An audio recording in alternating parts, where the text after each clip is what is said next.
Teksa ju përgjigj pyetjeve të komentuesve në rrjetet sociale, kryeministri Edi Rama ka ironizuar Partinë Demokratike dhe partitë e reja. Rama ironizoi programin e demokratëve duke theksuar se projeksionet e Partisë Socialiste për 2030 janë të bazuara në analizat e ekspertëve.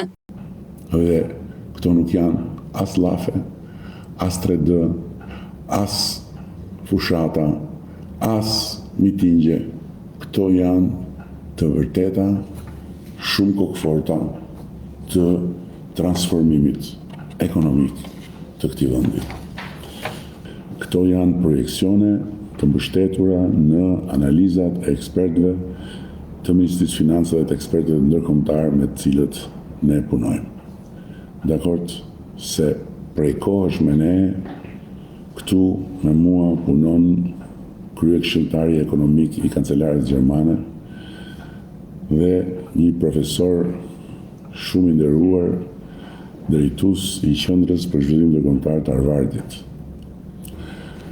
Kështu që këto janë projeksione financiare, nuk janë prralla me mbret, as prralla me buf, as prralla me latif. Në përgjigje të një komentuesi që shkruante se nuk duhen votuar partitë e vjetra, por se populli ka nevojë për një kandidat të ri, Rama tha se kandidati më i ri dhe më i vjetër në kuptimin e energjisë dhe eksperiencës është vetëm ai, ndërsa nuk la pa ironizuar partitë e reja. Kandidati më i ri dhe më i vjetër këtu jam unë, që ta dish ti, Mikel. Në kuptimin e energjisë dhe të eksperiencës, dhe partia më e re dhe më e vjetër është Partia Socialiste, dhe në listat e Partisë Socialiste në çdo qark gjen më të rinjt, gjen edhe ata më me eksperiencë. Kështu që kjo teoria duhet një kandidat i ri, pa parti mbrapa, pa struktura, pa ekspertizë, pa asgjë, vetëm bla bla bla.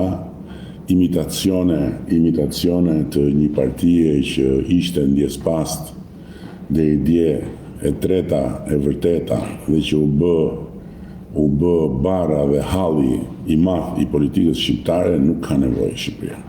Duke folur për zgjedhjet, Rama theksoi se SPAK ka nisur punën në terren për të monitoruar shkeljet.